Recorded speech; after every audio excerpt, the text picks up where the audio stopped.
guys, welcome to my channel Kerala Law Entrance Exam. Okay, so ഈ ഒരു എക്സാമിന് വേണ്ടിയിട്ട് ക്ലീക്ക് പ്രിപ്പയർ ചെയ്യാൻ പോകുന്ന അല്ലെങ്കിൽ ലോ ഇൻട്രസ്റ്റഡ് ആയിട്ടുള്ള കുട്ടികൾക്ക് നിങ്ങൾ എന്താണ് ചെയ്യേണ്ടതെന്ന് ചിലപ്പോൾ പലർക്കും അറിയുന്നുണ്ടായിരിക്കില്ല. സോ അതാണ് ഞാൻ നിങ്ങളുമായിട്ട് ഷെയർ ചെയ്യാൻ പോകുന്നത്. എൻ്റെ എക്സ്പീരിയൻസും ഞാൻ എങ്ങനെയാണ് എൻട്രൻസിന് പ്രിപ്പയർ ചെയ്തതെന്നും പിന്നെ എങ്ങനെയുണ്ട് എൻ്റെ ഗവൺമെൻറ് ലോ കോളേജിൽ ജീവിതം എന്നും കുറച്ച് ടിപ്സൊക്കെ പറഞ്ഞു തരാൻ വേണ്ടിയിട്ടൊക്കെയാണ് ഈ വീഡിയോ എന്ന് പറയുന്നത്. സോ നിങ്ങൾ പ്രിപ്പയർ ചെയ്യാൻ പോകുന്ന കുട്ടികളാണെങ്കിൽ നിങ്ങൾക്ക് എന്തെങ്കിലും സംശയം ഉണ്ടെങ്കിൽ you can comment it down, ഞാൻ അതിനുള്ള റിപ്ലൈ തരാം. Okay, so welcome to my channel. നമുക്ക് വീഡിയോയിലോട്ട് പോകാം.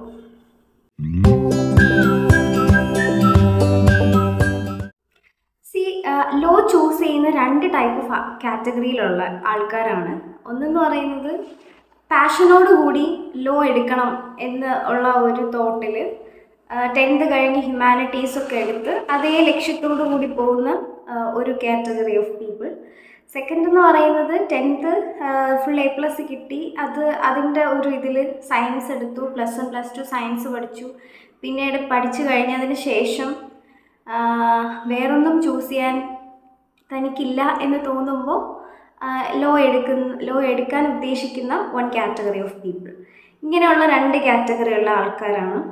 പിന്നെ ഒരു കാര്യം പറയാം, പാഷനോട് കൂടിയ ആൾക്കാർ ഹ്യൂമാനിറ്റീസ് തന്നെ എടുക്കണം എന്നില്ല കേട്ടോ, സയൻസും എടുക്കാം. സയൻസ് എടുത്ത് പകുതി വെച്ച് പാഷൻ വരുന്നവരും ഉണ്ട്. ആ കാറ്റഗറിയിലുള്ള ആളാണ് ഞാൻ. അപ്പോൾ ഇതിലേത് കാറ്റഗറിയിൽ പെട്ടാലും നിങ്ങൾക്ക് എഴുതാനുള്ളത് ഒറ്റൊരു എക്സാമേ ഉള്ളൂ. കേരളത്തിലെ ഗവൺമെൻറ് കോളേജുകളിലും സെൽഫ് ഫിനാൻസിങ് കോളേജുകളിലും അഡ്മിഷൻ കിട്ടാൻ വേണ്ടിയിട്ട് നിങ്ങൾ എഴുതേണ്ട ഒറ്റ എക്സാം ക്ലീ, that is Kerala law entrance examination ആണ്. So guys, students, my friends, നിങ്ങൾ എന്തായാലും ലോ കോളേജുകളിൽ ഞാനിപ്പോൾ പറയാം, കേൾക്കുന്ന ആരെങ്കിലുമൊക്കെ ചിലപ്പോൾ എൻട്രൻസ് എക്സാം എഴുതി ഗവൺമെൻറ് ലോ കോളേജിലൊക്കെ വരികയാണെങ്കിൽ എന്നെ ഒന്നൊന്ന് കാണുക. ഓക്കെ, സോ ഞാൻ അവിടെ ഉണ്ട്. ഞാൻ ഗവൺമെൻറ് ലോ കോളേജിലെ 4th ഇയർ സ്റ്റുഡൻ്റ് ആണ്. സോ എനിക്കിനി 1 ഇയറും കൂടെ അല്ല, 4th ഇയർ സ്റ്റാർട്ട് ചെയ്തിട്ടേ ഉള്ളൂ. സോ ഞാൻ സത്യം പറഞ്ഞാൽ 10 കഴിഞ്ഞിട്ട് സയൻസാണ് ചൂസ് ചെയ്തത്. സോ സയൻസ് എന്ന് പറയുന്നത് എനിക്കിഷ്ടമായിരുന്നു. 10ലൊക്കെ ഞാൻ ഭയങ്കര ബുജിയായിരുന്നു, എന്ന് വെച്ചാൽ ഫുൾ ടൈം പഠിത്തം എന്നുള്ളൊരു സംഭവമായിരുന്നു. അപ്പോൾ അത് കഴിഞ്ഞിട്ട് ഞാൻ അതിൽ +1 സയൻസ് എടുക്കുകയാണ് ചെയ്തത്. ബട്ട് +1 പകുതി എത്തിയപ്പോഴത്തേക്കും എൻ്റെ പാഷൻ മാറി. അതാണ് എനിക്ക് നിങ്ങളുടെ അടുത്ത് പറയാനുള്ളത്. ഒന്നും നമുക്ക് നേരത്തെ ഡിസൈഡ് ചെയ്യാൻ പറ്റില്ല. എല്ലാം അതിൻ്റെ സമയത്ത് നമുക്കിങ്ങനെ കൊണ്ടുതരും. നമ്മൾ ഫ്യൂച്ചറിൽ എന്താവണം അല്ലെങ്കിൽ എന്ത് തിരഞ്ഞെടുക്കണം എന്ന് സമയം നമുക്ക് കൊണ്ടുതരും. സോ ചിലപ്പോൾ നമ്മുടെ പ്ലാൻ വേറെ ആയിരിക്കും, ഗോഡിൻ്റെ പ്ലാൻ വേറെ ആയിരിക്കും. ഓക്കെ, അപ്പം +1 പകുതി എത്തിയപ്പോഴത്തേക്കാണ് എനിക്ക് എൻ്റെ ഫാമിലിയിൽ കുറച്ച് ഇഷ്യൂസ് ഉണ്ടായി. അങ്ങനെ അത് കാരണം എനിക്ക് LLB ലോ എന്തുകൊണ്ട് പഠിച്ചുകൂടാ, അങ്ങനെ കുറച്ച് ഡിസിഷൻസൊക്കെ ഉണ്ടായി. അപ്പം ഞാൻ ആ സമയത്തൊട്ടാണ് എനിക്ക് ലോ എന്ന് പറയുന്നത്, LLB എന്ന് പറയുന്ന പാഷൻ, LLB എന്ന് പറയുന്ന ആ ഒരു തോട്ട് എപ്പോഴും എൻ്റെ മനസ്സിൽ കിടക്കുന്നത്.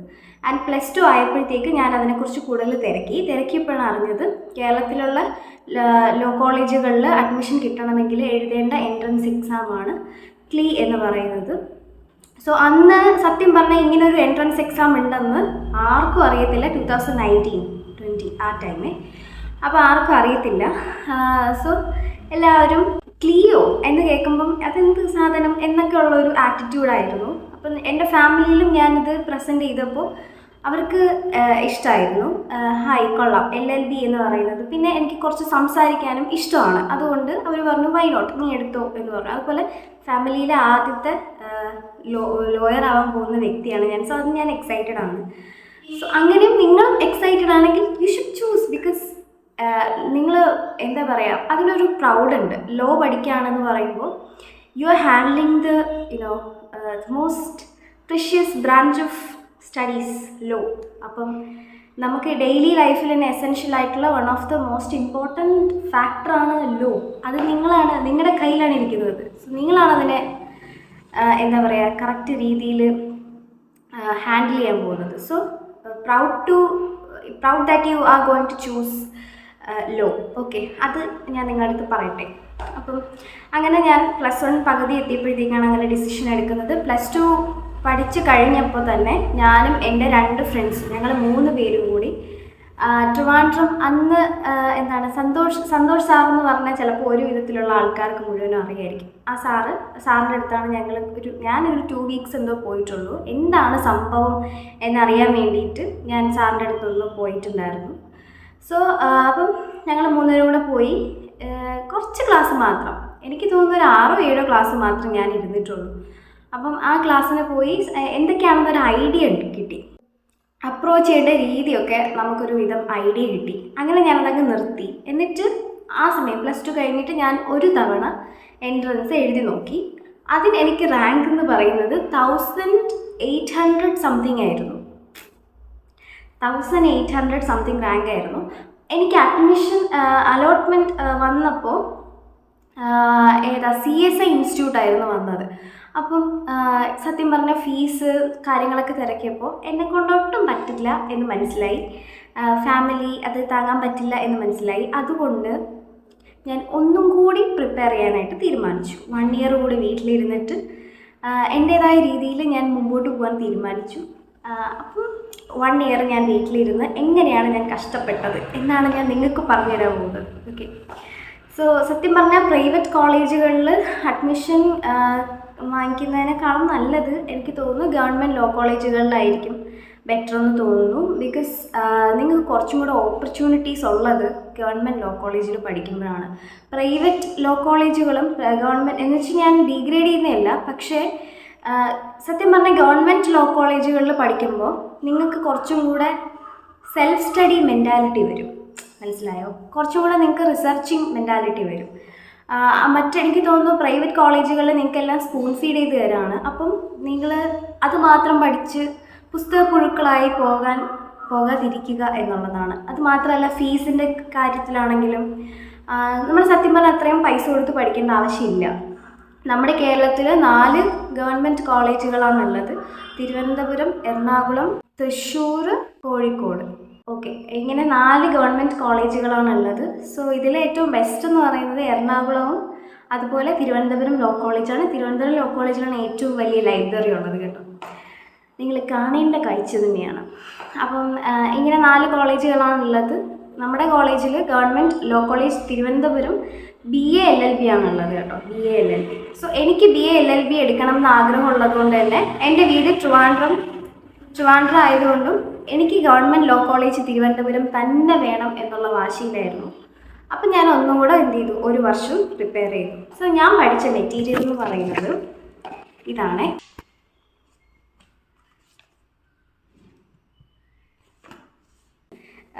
ഇതിൽ സത്യം പറഞ്ഞാൽ എല്ലാം ഉണ്ട്. ഇതിന് പ്രത്യേകത എന്താണെന്ന് വെച്ച് കഴിഞ്ഞാൽ, നിങ്ങൾ ചോദിക്കുന്നത് ക്ലാറ്റിൻ്റെ മെറ്റീരിയൽ അല്ലേ? ക്ലാറ്റ് എന്ന് പറയുന്നത് സംഭവം ഇത് തന്നെയാണ്, കോമൺ ലോ അഡ്മിഷൻ ടെസ്റ്റാണ്.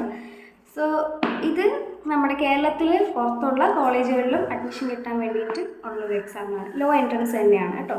അപ്പം നമുക്ക് സത്യം പറഞ്ഞാൽ ക്ലീ ആണ് വേണ്ടത്. ഞാൻ എഴുതിയത് ക്ലീ ആണ്. അതായത് കേരളത്തിലാണ് നിങ്ങൾക്ക് അഡ്മിഷൻ വേണ്ടെങ്കിൽ ക്ലീ എഴുതണം. ഓക്കെ, സോ എന്തിനാണ് ക്ലാറ്റ് പഠിക്കുന്നത്? ക്ലീനേക്കാളും കുറച്ചും കൂടെ അഡ്വാൻസ്ഡ് ആയിട്ടുള്ള എക്സാമാണ് ക്ലാറ്റ് എന്ന് പറയുന്നത്. അപ്പം നിങ്ങൾക്ക് ക്ലീ എൻട്രൻസ് എഴുതാൻ സത്യം പറഞ്ഞാൽ ഇങ്ങനെ ഒരു ടെക്സ്റ്റ് പഠിച്ചാൽ മതി. മനസ്സിലായോ? ക്ലാറ്റിൻ്റെ ടെക്സ്റ്റ് പഠിച്ചു കഴിഞ്ഞാൽ ക്ലീ നിങ്ങൾക്ക് ഈസി ആയിട്ട് എഴുതാൻ പറ്റും. സോ ഫസ്റ്റ് ടൈം ഞാൻ എഴുതിയത് ചുമ്മാ ഒന്ന് എഴുതി നോക്കിയതായിരുന്നു. പിന്നെയാണ് ഞാൻ ശരിക്കും പ്രിപ്പയർ ചെയ്തത്. സോ ഇതിനകത്ത് തന്നെ നിങ്ങൾ കോൺസെൻട്രേറ്റ് ചെയ്യേണ്ടത് 2 കാര്യങ്ങളാണ്. ഒന്ന് ഇംഗ്ലീഷും അതുപോലെ ലോയും. ഇംഗ്ലീഷും ലോയും കോൺസെൻട്രേറ്റ് ചെയ്ത് കഴിഞ്ഞിട്ട് GK കുറച്ച് കൊടുത്താൽ മതി. കൂടുതൽ കോൺസെൻട്രേറ്റ് ചെയ്യാനുള്ളത് ഇംഗ്ലീഷും ലോയിലുമാണ് നിങ്ങൾ കൂടുതൽ കോൺസെൻട്രേറ്റ് ചെയ്യേണ്ടത്. ഓക്കെ, സോ ലോയിൽ തന്നെ നിങ്ങൾക്ക് എല്ലാ കാറ്റഗറി, മെയിനായിട്ട് കോൺസ്റ്റിറ്റ്യൂഷൻ, അതിൻ്റെ ഹിസ്റ്ററി, കോൺസ്റ്റിറ്റ്യൂഷനിൽ തന്നെ ഒരുവിധമുള്ള എല്ലാം, ഫണ്ടമെൻ്റൽ റൈറ്റ്സും ഡ്യൂട്ടീസും DPSP, അതുപോലെ എന്തൊക്കെ അങ്ങനെയുള്ള നിങ്ങൾക്ക് അതിനെ പറ്റിയുള്ള വീഡിയോസ് എന്തെങ്കിലും വേണമെന്നുണ്ടെങ്കിൽ കമൻറ്റ് ചെയ്യുക കേട്ടോ. സോ അങ്ങനെ കോൺസ്റ്റിറ്റ്യൂഷൻ നോക്കണം. അതുപോലെ വേറെ branch of like IPC, CRPC, CPC, ടോർട്ടിൻ്റെ ലോ, കോൺട്രാക്റ്റിൻ്റെ ലോ. ഓക്കെ, അപ്പം അങ്ങനെയുള്ള ലോയുടെ ബ്രാഞ്ചസ് എല്ലാം എന്താണ് ബേസിക് ആയിട്ടുള്ള എല്ലാം നിങ്ങൾ പഠിക്കണം. ഓക്കെ, മെയിനായിട്ടും കോൺസ്റ്റിറ്റ്യൂഷനും ഈ പറയുന്ന കാര്യങ്ങളും. പിന്നെ ലീഗൽ മാക്സിംസ് ഇമ്പോർട്ടൻ്റ് ആണ്. ലീഗൽ മാക്സിംസ്, പിന്നെ എന്താ പറയുക, വേറെ എന്തൊക്കെയാണ്, കുറേ ലീഗൽ ടേംസ് ഉണ്ട്, അത് നോക്കണം.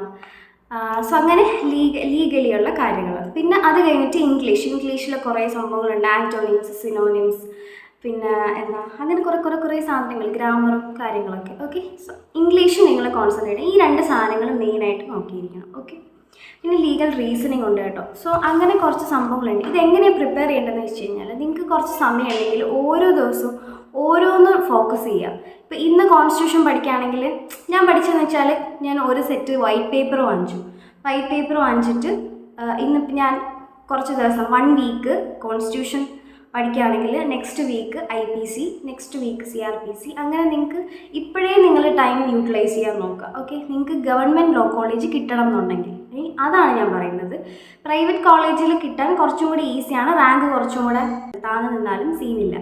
എൻ്റെ റാങ്ക് എന്ന് പറയുന്നത് 218 ആയിരുന്നു. സോ എനിക്ക് തിരുവനന്തപുരം ലോ കോളേജിൽ കിട്ടിയിട്ടുണ്ട്. ഓക്കെ, സോ അപ്പം നിങ്ങൾക്ക് റാങ്ക് അത്യാവശ്യം വേണം എന്നുള്ള ഇതിലാണെങ്കിൽ നിങ്ങൾ കുറച്ചും കൂടെ ഫോക്കസ്ഡ് ആയിട്ട്, കുറച്ചും കൂടെ കോൺസെൻട്രേറ്റഡ് ആയിട്ട് നല്ലപോലെ പഠിച്ചാലേ പറ്റത്തുള്ളൂ റാങ്ക് വേണം. ബിക്കോസ് ഇപ്പോൾ കുറച്ചുകൂടെ ടൈറ്റായിട്ട് വരികയാണ്, കുട്ടികൾ കുറച്ചും കൂടെ ഫെമിലിയർ ആവുകയാണ്, ഇങ്ങനെ ഒരു എൻട്രൻസ് എക്സാം ഉണ്ടെന്നും. ലോയിൽ മൂവീസൊക്കെ വരുന്നത് കൊണ്ട് തന്നെ അവർ കുറച്ചുകൂടി ഇൻസ്പയർഡ് ആണ് ലോ ചൂസ് ചെയ്യാനായിട്ട്. അപ്പം നിങ്ങൾ അതിനനുസരിച്ച് വർക്ക് ചെയ്തിരിക്കണം. സോ ഒരു വീക്ക് നിങ്ങൾ കോൺസ്റ്റിറ്റ്യൂഷൻ പഠിക്കുകയാണെങ്കിൽ വൈറ്റ് പേപ്പറിൽ നിങ്ങൾ എന്തൊക്കെയാണ് ബേസിക് ആയിട്ട് ഹിസ്റ്ററി തൊട്ടുള്ള കാര്യങ്ങൾ പഠിച്ച് പോവുക. എന്നിട്ട് കിടക്കുന്നതിന് മുന്നേ അതൊന്നും കൂടെ എടുത്ത് നോക്കുക. ഓക്കെ, സോ അങ്ങനെ നിങ്ങൾ പ്രിപ്പയർ ചെയ്ത് പോകുക എന്നുള്ളതാണ്. അങ്ങനെ ഓരോ ബ്രാഞ്ചിനും ഓരോ സെറ്റ് ഓഫ് പേപ്പർ വെച്ച് നിങ്ങൾ പഠിച്ച് പോവുക. കുറച്ചും കൂടി ഇൻട്രസ്റ്റിംഗ് ആക്കുക. ഞാൻ ആ ടൈമിലെന്ന് പറഞ്ഞാൽ ഒരു കപ്പ് ചായയൊക്കെ കൊണ്ടുവച്ചിട്ട് രാവിലെ ഇരിക്കും, ഒരു 7-8 മണിയാകുമ്പോഴേ ഇരിക്കും. സിറ്റ് ഔട്ടിൽ ഇങ്ങനെ ഇരുന്ന് പഠിച്ചുകൊണ്ടിരിക്കും. വഴി കൂടെ പോകുന്നവരൊക്കെ ചോദിക്കും, നമ്മളെവിടെ എന്താ പഠിക്കുന്നെങ്കിൽ ഞാൻ എൻട്രൻസിന് പ്രിപ്പയർ ചെയ്യും. മിക്കുള്ളവരും വിചാരിച്ചു ഞാൻ MBBS പഠിക്കുകയാണ്, MBBS എക്സാം പ്രിപ്പയർ ചെയ്യുകയാണെന്നൊക്കെയാണ്. എനിക്ക് അത്രയ്ക്ക് അറിയാമെന്നുള്ള ആൾക്കാർക്ക് മാത്രമേ ഞാൻ LLB ആണ് അറിയത്തുണ്ടായിരുന്നുള്ളൂ. ഓക്കെ, അപ്പം നിങ്ങൾ അത്രയും ഡെഡിക്കേറ്റഡ് ആയിട്ട് പഠിക്കുക. നിങ്ങൾക്ക് എപ്പോഴാണ് പഠിക്കുക, നിങ്ങൾക്ക് ചിലപ്പോൾ രാവിലെ പഠിക്കാനായിരിക്കും ഇൻട്രസ്റ്റിംഗ്, ചിലപ്പം നൈറ്റ് ആയിരിക്കും. പക്ഷേ if you dedicate all your time, ആ ഒരു ഡേ ഫുൾ നിങ്ങൾക്ക് ഉണ്ടെങ്കിൽ ആ ഫുൾ ടൈം നിങ്ങൾക്ക് എന്ത് ചെയ്യാം, ഇതിന് വേണ്ടിയിട്ട് മാറ്റി വയ്ക്കാം. ഇൻട്രസ്റ്റിംഗ് ആണ് എൻട്രൻസ് പ്രിപ്പറേഷൻ എന്ന് പറയുന്നത്, ഭയങ്കര ഇൻട്രസ്റ്റിംഗ് ആണ്, രസമാണ് പഠിക്കാൻ. പ്രീവിയസ് ഇയർ ക്വസ്റ്റ്യൻസ് വർക്ക് ചെയ്യുന്നതും, പിന്നെ I really miss those days. Okay, basic ആയിട്ടുള്ള കാര്യങ്ങളാണ്. ഇപ്പം ഞാൻ ആ പ്രീവിയസ് ഇയർ നോക്കിക്കഴിഞ്ഞാൽ ഇതാണോ ഞാൻ പ്രിപ്പയർ ചെയ്തത് എന്ന് തോന്നിപ്പോവും. അപ്പം നിങ്ങൾ ബേസിക് ആയിട്ടുള്ള കാര്യങ്ങളാണ്, അപ്പം നിങ്ങൾ പ്രിപ്പയർ ചെയ്ത് പോവുക. ഓക്കെ, സോ അങ്ങനെയാണ് ഞാൻ പഠിച്ചത്. പിന്നെ ഇങ്ങനെ കുറച്ചുകൂടി ഡെഡിക്കേറ്റഡ് ആയിട്ട് നിങ്ങൾ പഠിക്കുക എന്നുള്ളതാണ്. സോ ക്ലാറ്റിൻ്റെ മെറ്റീരിയൽ വെച്ച് നിങ്ങൾ ക്ലീ പഠിക്കുക.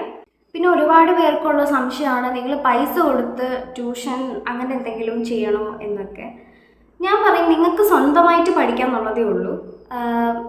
വേറെ ഒരു എക്സ്റ്റേണൽ ഫോഴ്സിൻ്റെ ആവശ്യം നിങ്ങൾക്കില്ല.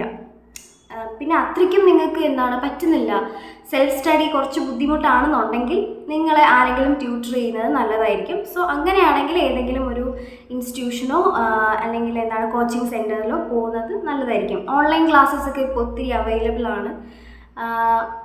സോ ഞാൻ അന്ന് ഒരു ഓൺലൈൻ ക്ലാസ്സിൽ പോകാനായിട്ട് അപ്രോച്ച് ചെയ്തിട്ടുണ്ടായിരുന്നു. പക്ഷേ ഞാൻ പറഞ്ഞ പോലെ അന്ന് എനിക്ക് ഫിനാൻഷ്യൽ സപ്പോർട്ട് ഇല്ലായിരുന്നത് കൊണ്ട് ഞാൻ അതും വേണ്ടാന്ന് വയ്ക്കുകയാണ് ചെയ്തത്. സോ ഞാൻ സ്വന്തമായിട്ട് തന്നെയാണ് ഇരുന്ന് പഠിച്ചത്. അപ്പോൾ നിങ്ങൾക്കും അങ്ങനെ പഠിക്കാമെന്നുള്ളതേ ഉള്ളൂ. ഓക്കെ, പിന്നെ എൻ്റെ കോളേജ് ഗവൺമെൻറ് ലോ കോളേജിനെ പറ്റി പറയുകയാണെങ്കിൽ ഞാൻ നിങ്ങളെ ഇൻസ്പയർ ആക്കാം. Like get an admission in A government law college. ഈ 4 കോളേജുകളിലും ഞാൻ പ്രിഫർ ചെയ്യുന്നത് എറണാകുളം ഓർ തിരുവനന്തപുരം. ഓക്കെ, ഇവിടെ 2 സ്ഥലത്ത് എവിടെയെങ്കിലും നിങ്ങൾ അഡ്മിഷൻ വാങ്ങിക്കാൻ നോക്കുക. ബിക്കോസ് നിങ്ങൾ സെക്യൂർഡ് ആണ്. 5 years കയറിക്കഴിഞ്ഞാൽ നിങ്ങളെ ഒരു ലോയറാക്കി തിരിച്ചിറക്കും. പിന്നെ നമ്മളെ സ്പൂൺ ഫീഡ് ചെയ്യാനൊന്നും കാണത്തില്ല. എൻ്റെ കോളേജിൽ ക്ലാസ്സുകൾ എന്തായാലും കറക്റ്റ് പക്കയായിട്ട് നടക്കുന്നുണ്ട്. രാവിലെ 9 മണിക്ക് തുടങ്ങിക്കഴിഞ്ഞാൽ 1 മണി വരെ പക്കയായിട്ട് ക്ലാസ്സൊക്കെ നടക്കുന്നുണ്ട്. അല്ലാതെ ഞാൻ കേട്ടിട്ടുള്ളതെന്ന് വെച്ചാൽ ക്ലാസ്സിലൊന്നും അങ്ങനെ കയറണ്ട, അങ്ങനെയാണ്. നമുക്ക് അങ്ങനെയല്ല കേട്ടോ. ക്ലാസ്സിൽ കയറിയില്ല എന്നുണ്ടെങ്കിൽ അറ്റൻഡൻസ് പോക്കാണ്. അതുകൊണ്ട് ക്ലാസ്സിൽ കയറുക, ക്ലാസ്സുകളിൽ അറ്റൻഡ് ചെയ്യുക, ഇത് തന്നെയാണ്. അടിപൊളി കോളേജാണ് കേട്ടോ. പിന്നെ കുറച്ച് സ്ഥലം കുറവാണെന്നുള്ളതല്ലാതെ ബാർട്ടൺ കുന്നിലിരിക്കുന്ന നമ്മുടെ ഗവൺമെൻറ് ലോ കോളേജ്. ഞാൻ നമ്മുടെ കോളേജിൻ്റെ വീഡിയോ ഒക്കെ ഞാൻ ഇട്ടേക്കാവേ. ഞാൻ ആ ടൈമിൽ ഇങ്ങനെ സെർച്ച് ചെയ്യുമായിരുന്നു ഗവൺമെൻറ് ലോ കോളേജ് തിരുവനന്തപുരം. പക്ഷെ അന്ന് ആ ചേച്ചിയുടെ യൂട്യൂബിലെ നെയിം എന്ന് പറയുന്നത് പാണ്ട വ്ലോഗ്സ് എന്ന എന്തോ ആയിരുന്നു. ഓക്കെ, അപ്പോൾ ആ ചേച്ചിയുടെ വീഡിയോയിലാണ് ഞാൻ ശരിക്കും കോളേജ് കണ്ടിട്ടുള്ളത്. അപ്പോൾ എനിക്ക് തോന്നുന്നു നിങ്ങളെല്ലാവരും കോളേജ് എന്താണ്, ഗവൺമെൻറ് ലോ കോളേജ് എന്താണെന്നൊക്കെ സെർച്ച് ചെയ്യുമായിരിക്കാം. അപ്പം നിങ്ങൾക്ക് വേണ്ടിയിട്ട് ഞാൻ വീഡിയോ ഇട്ടാം. സോ നമ്മുടെ കോളേജാണ് ഏറ്റവും വലിയ ലൈബ്രറി ഉള്ളത്. ആൻഡ് കുറച്ച് സ്പേസിൻ്റെ പ്രശ്നമുണ്ട്. പക്ഷേ എല്ലാവരും അത്യാവശ്യം ഫ്രണ്ട്ലി ആണ്. ടീച്ചേഴ്സൊക്കെ നമ്മളുമായിട്ട് നല്ല ഫ്രണ്ട്ലി ആണ്. നമുക്ക് എന്തുണ്ടെങ്കിലും ഓപ്പണായിട്ട് സംസാരിക്കാൻ പറ്റുന്ന, ഫ്രീ ആയിട്ട് സംസാരിക്കാൻ പറ്റുന്ന, എന്താ പറയുക, നല്ല ഫ്രണ്ട്സാണ് അവരൊക്കെ. സോ നിങ്ങൾ എൻട്രൻസിന് പ്രിപ്പയർ ചെയ്യുമ്പോൾ ഗവൺമെൻറ് കോളേജിൽ തന്നെ കിട്ടണം എന്നുള്ള ഒരു മൈൻഡിൽ പ്രിപ്പയർ ചെയ്യുക. നല്ല റാങ്ക് വാങ്ങിക്കണം എന്നുള്ള മൈൻഡിൽ പ്രിപ്പയർ ചെയ്യുക. സോ എൻട്രൻസ് ഇപ്പോൾ ഉടനെ വരും. അപ്പം നിങ്ങൾ തുടങ്ങുക, ഇപ്പോഴേ സ്റ്റാർട്ട് ചെയ്യുക എല്ലാം. ഞാൻ പറഞ്ഞ പോലെ കോൺസ്റ്റിറ്റ്യൂഷനും മാത്സും ഉണ്ട്. കോൺസ്റ്റിറ്റ്യൂഷനും ഇംഗ്ലീഷും കുറേ കൂടി ഫോക്കസ്ഡ് ആയിട്ട്, എനിക്ക് തോന്നുന്നു മാത്സൊക്കെ നിങ്ങൾക്ക് ബേസിക് ആയിട്ടുള്ള കാര്യങ്ങളാണ് ചോദിക്കുന്നത്. സോ നിങ്ങൾ അത്രയും ടൈം ഇൻവെസ്റ്റ് ചെയ്യേണ്ട. നിങ്ങൾ ടൈം ഇൻവെസ്റ്റ് ചെയ്യേണ്ടത് എന്താ പറയുക, കോൺസ്റ്റിറ്റ്യൂഷനും ഇംഗ്ലീഷിനും ടൈം കൊടുത്തിട്ട് ബാക്കിയുള്ള ടോപ്പിക്സിന് റെസ്റ്റ് ഓഫ് ദ ടൈം അത് നിങ്ങൾ സ്പെൻഡ് ചെയ്യുക എന്നുള്ളതാണ്. ഓക്കെ, സോ ഇതിൽ കൂടുതൽ ടൈം ഇൻവെസ്റ്റ് ചെയ്യുക, പഠിക്കുക, materials, previous year questions refer ചെയ്യുക. കൂടുതലും പ്രീവിയസ് ഇയർ ക്വസ്റ്റ്യൻസ്, ഒത്തിരി എത്രത്തോളം പ്രീവിയസ് ഇയർ ക്വസ്റ്റ്യൻസ് നിങ്ങൾക്ക് വർക്ക് ചെയ്യാൻ പറ്റുമോ അത്രയും നിങ്ങൾ വർക്ക് ചെയ്യുക എന്നുള്ളതാണ്. അപ്പോൾ നിങ്ങൾക്ക് അതിൻ്റെ ഒരു പാറ്റേൺ കിട്ടും. മനസ്സിലായില്ലേ, എങ്ങനെയൊക്കെയാണ് വരുന്നതെന്ന് നിങ്ങൾക്ക് ഐഡിയ ഉണ്ടാവും. പിന്നെ എക്സാം എഴുതുമ്പോൾ അത് ഞാൻ വേറെ വീഡിയോ ഇട്ടേക്കാം. എക്സാം എഴുതുമ്പോൾ നിങ്ങൾക്ക് അത്രയ്ക്ക് കോൺഫിഡൻസ് ഉള്ള ക്വസ്റ്റ്യൻ മാത്രം അറ്റൻഡ് ചെയ്യുക. ഓക്കെ, റോങ് ആൻസേഴ്സിന് കട്ട് ഉണ്ടാവും. ഓക്കെ, അപ്പം നിങ്ങൾക്ക് അത്രയ്ക്കും കോൺഫിഡൻസ് ഉള്ള, ഇത് ശരിയാണ് എന്ന് തോന്നുന്ന ക്വസ്റ്റ്യൻസ് മാത്രം നിങ്ങൾ അറ്റൻഡ് ചെയ്യുക, അല്ലാത്തത് വിടാം. ഓക്കെ, സോ വെറുതെ നിങ്ങൾ അറിയാത്തത് ഇനിയും സമയമുണ്ടെന്ന് വിചാരിച്ചിട്ട് അറ്റൻഡ് ചെയ്യാനേ പോകരുത്. അത് മന്ദബുദ്ധിത്തരാണ്. കൂടുതൽ സമയവും നിങ്ങൾ അറിയാന്നുള്ള ക്വസ്റ്റ്യൻസിൽ ഫോക്കസ് ചെയ്യുക എന്നുള്ളതാണ്. ഇതാണ് നിങ്ങൾ ശരിക്കും പറഞ്ഞാൽ ചെയ്യേണ്ടത്. ഇത്രേ ഉള്ളൂ. എക്സാം പ്രിപ്പയർ ചെയ്യുക, അറിയാന്നുള്ള ക്വസ്റ്റ്യൻസ് മാത്രം അറ്റൻഡ് ചെയ്യുക, ഇല്ലാത്തത് വിടുക. ഇത്രയും നിങ്ങൾ ചെയ്താൽ മതി, നിങ്ങൾക്ക് നല്ല റാങ്ക് ഉണ്ടാവും. സോ നിങ്ങൾക്ക് ഉറപ്പായിട്ടും നല്ല റാങ്ക് കിട്ടും. ഇത് ഞാൻ തരുന്ന ദി ഷുവർട്ടി. സോ നിങ്ങൾക്കിത് കിട്ടും. മനസ്സിലായില്ലേ? നിങ്ങൾ പ്രിപ്പയർ ചെയ്ത് നിങ്ങളുടെ ഭാഗം ക്ലിയർ ചെയ്ത് എക്സാമിന് പോയാൽ മതി. അപ്പം നിങ്ങൾക്ക് ഉറപ്പായിട്ടും കിട്ടും. വേറെ ഒന്നും ടെൻഷൻ അടിക്കാനില്ല. ഓക്കെ, സോ ഇത്രയുള്ള വീഡിയോ. നിങ്ങൾക്ക് എന്തെങ്കിലും അറിയണം എന്നാഗ്രഹം ഉണ്ടെങ്കിൽ കമൻറ്റ് ചെയ്തോ, ഞാൻ വീഡിയോ ഇട്ടേക്കാം. Okay, bye, all the best.